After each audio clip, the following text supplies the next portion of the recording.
Thank you very much for coming this morning early. I have with me Sina Afra, which is, I wouldn't say a serial entrepreneur, but a long-time internet man with a background from eBay and lots of other stations. And when I met Sina, he was very excited to explain to me the leading private sales business in Turkey. Today, Markafoni is clearly still a leading business, but it did change. And because of this change, we thought it's very interesting to hear the Markafoni story, because as we learned yesterday, passion is important for success, but also admitting that a business model which has been picked has to be modified and things have to be changed. Probably not as drastic as in Priceline's situations where the market cap went from 30 billion to 200 million and they had to buy with their cash something. But in Markafoni's case, a lot of changes to the business model and extension actually brought success. And this is what we want to speak about this morning. Sina, please introduce yourself and tell us a little bit about the background of Markafoni. The Markafoni was founded in 2008 in September, so we just celebrated 4 years of Markafoni. And maybe I can use the slides to go through the 4 years, because there's a difference how we started and what we are doing today. It's still fashion. We always defined ourselves as a fashion player, but we started as a pure play. So I need the presentation. You just click on read. Oh. Well, we started as a private shopping club in 2008. So we have been the first one in Turkey, inspired by all the one privés and guild.coms in the world. At that time, Turkey was very hard goods electronics market. And when we started, we have been a classic private shopping club. So you need to have an invitation. You have, the user experience was relatively bad in terms of you have to check out, and then you have to, if you want to buy another article, you have to check in and run through all the processes, etc., etc. And we were focusing on Turkey. And then the first step we did, we started Australia in 2009, which might sound very strange to you. Why Turkey and then Australia? We had a very sophisticated country selection system. The only criterion was no competition. So we looked at all countries where no private shopping was active. Australia was one of the countries. We had the right team there, and then we co-founded Australia. Australia in 2009, then we founded Living Exclusive in Australia, which is a furniture private shopping club, Style Trade, which is like Zappos, and Streets.com, which is like a group buying site. And we learned a lots of things outside of Turkey, so in Australia. So what we did is we always transferred all the learnings to Turkey and started to evolve the Turkish structure.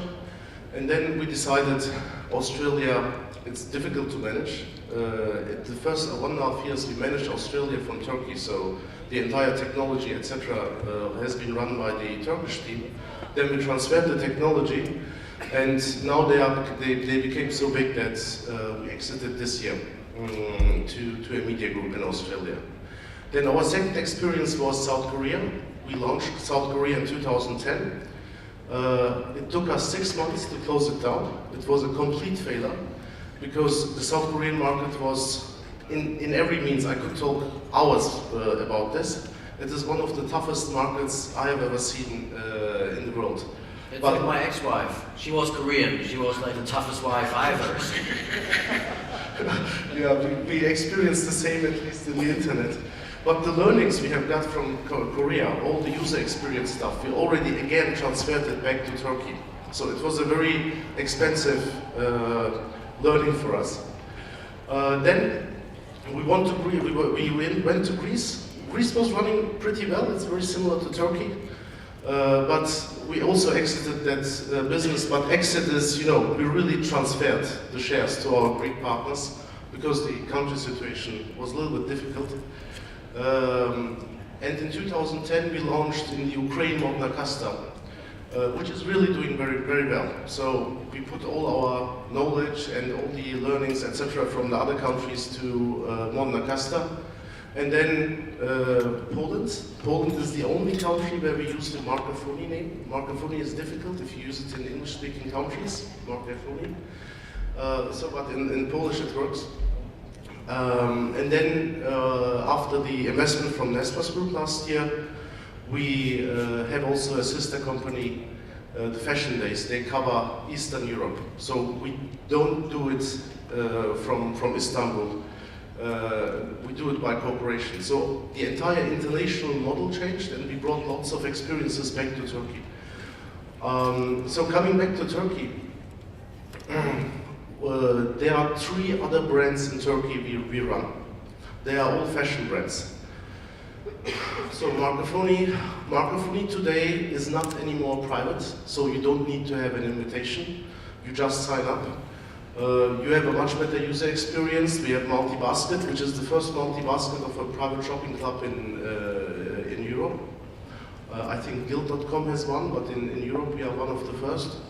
Then we launched, in the last 18 months, we launched 3 other verticals. Zizigo, which is a Zalando or Zappos clone. We have N-Moda, which is a cosmetics vertical. And we launched recently N-Moda, which is apparel, women fashion. Very similar to Azos.com in the UK. Then we have another brand which is non-fashion, which is a price comparison site, which is coming from the Nespas Corporation, but I exclude that for a moment. And just come to the highlights. We started really as a end-of-season fashion club, privately with invitation. Then we had all the experiences outside of Turkey. We brought them back and started to define ourselves as a fashion player in Turkey. We launched the verticals, and the main reason for the verticals, let me jump to the other side here. Usually Markafoni is playing end of season. So we are selling end of season stock for a relatively lower margin than the new in season stuff. So what we are doing is, we are moving into new in season with the verticals, and our verticals are apparel, shoes, and cosmetics, and we have 2 benefits out of it. And this is the summary of the entire change. The first one is, we have much stronger supplier relationships, which is so important for us. After launching the verticals, we have been able to get stocks, inventory from suppliers which would never share their stocks with Markafoni, but they accept, give it to the shoes vertical, and then they also accept that we can use it at Markafoni. So this is the one. The second thing is, we realize much higher margins in the new in season. So the average margin of the Markafoni group in Turkey is significantly higher than 2 years ago. This is the main change we have fulfilled, and it was really, honestly, we needed to go to the other countries, make all the experiences there, face the competition there, take some piece of that experience back to Turkey, and then put a new business model. We define ourselves as a fashion player. If we would be treated as a retail company in Turkey, we are always in the e-commerce or in the online space, but honestly, we are more retail. We would be one of the first 20 retail players in Turkey. And just to give you about the size of Markafoni in terms of traffic, in terms of revenue, the ranking is different. But if you take all the shopping clubs in the world and rank them by traffic, this is Comscore from September, Markafoni only Turkey, without the verticals, without any other countries, we are having the second highest visits number and also unique visitors of all the private shopping clubs around the world. So this is the small story, what we have learned in the last 4 years. So Sina, you are like the poster child of Turkish internet. It's a dream story.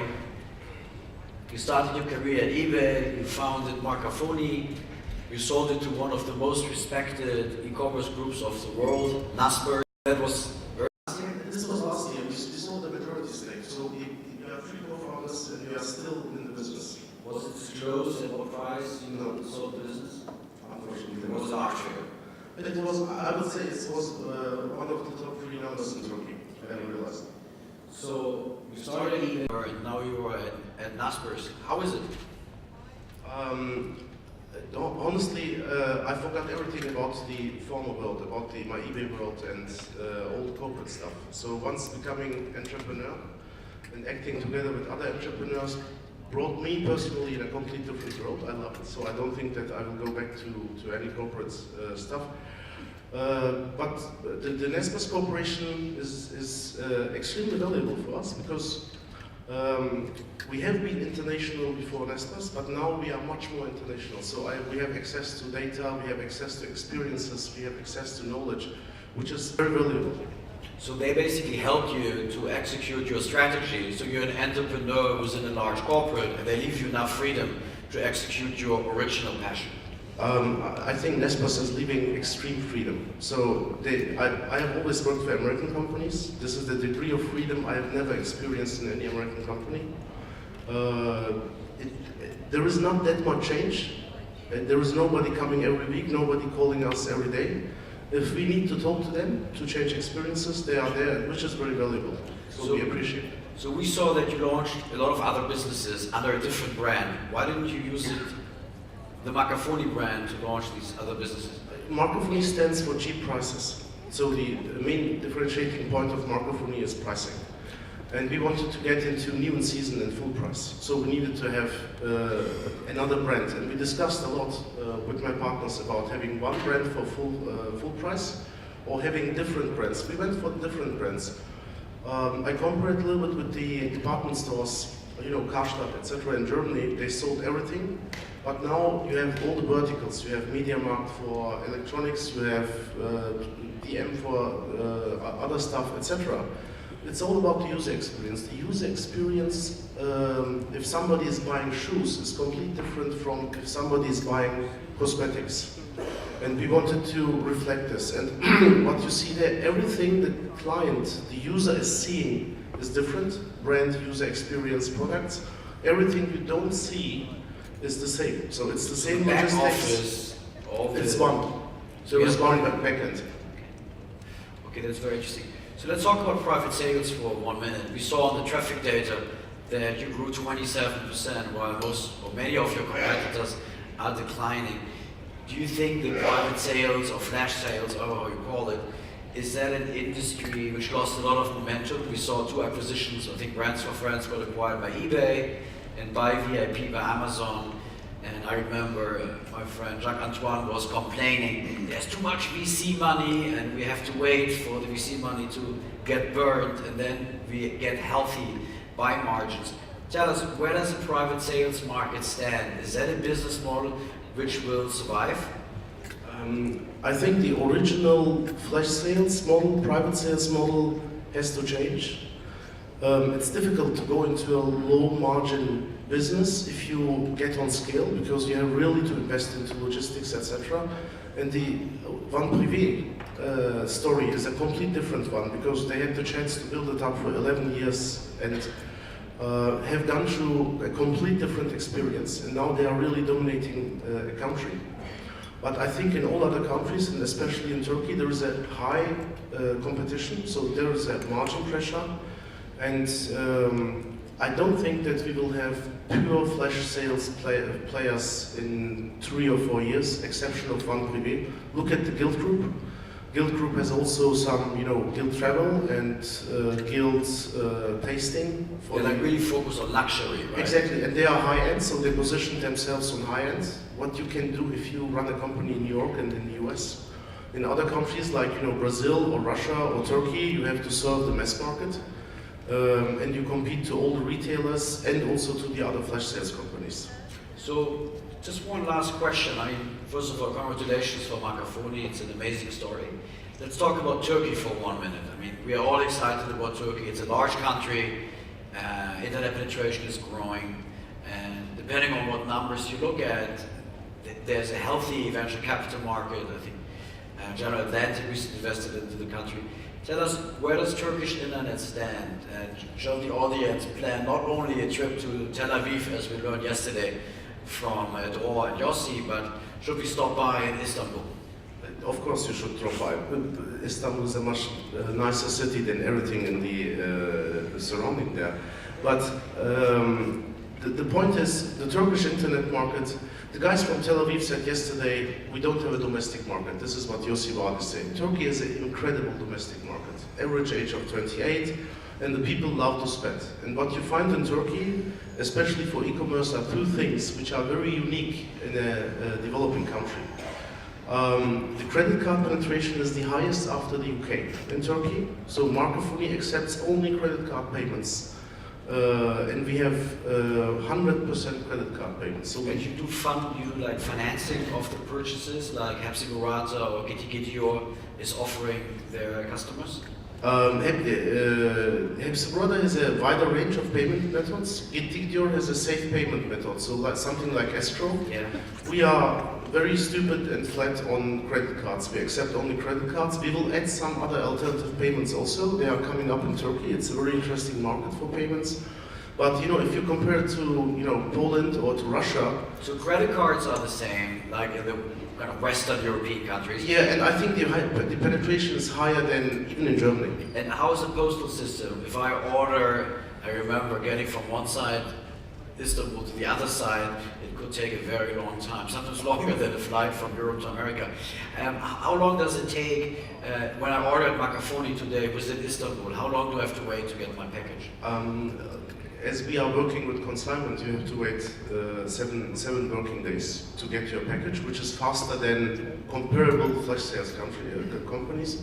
I think from other Turkish companies, from Hepsiburada or from Zizigo or from any other one, you get it the next day or in 2 days. The logistics infrastructure in Turkey, the delivery services are extremely well developed. So the value proposition of those companies is they deliver within 600 kilometers around Istanbul within 24 hours, and to the farthest corner of Turkey, let's say to the Iraqi border, they deliver in 2 days. Okay. And this makes Turkey very unique. Just remind us, how many people are there? 90 million? Or? 75. And how many e-commerce customers have been there? We know that there is an internet penetration of 35 million people using the internet. So that's around half. The half, yes, and we expect that this is going up to 42-44%, so the same level as the European Union average. The general accepted number for e-commerce, so money spending people, is around 8 to 9 million people. But it's difficult to track it, so there is an estimation. So compared to like Germany or UK or the Norway, penetration is still very low. You will get like a 4 times growth alone by number of buyers. Exactly. So Turkey is the place to be. Sina, thank you very much. Thank you very much.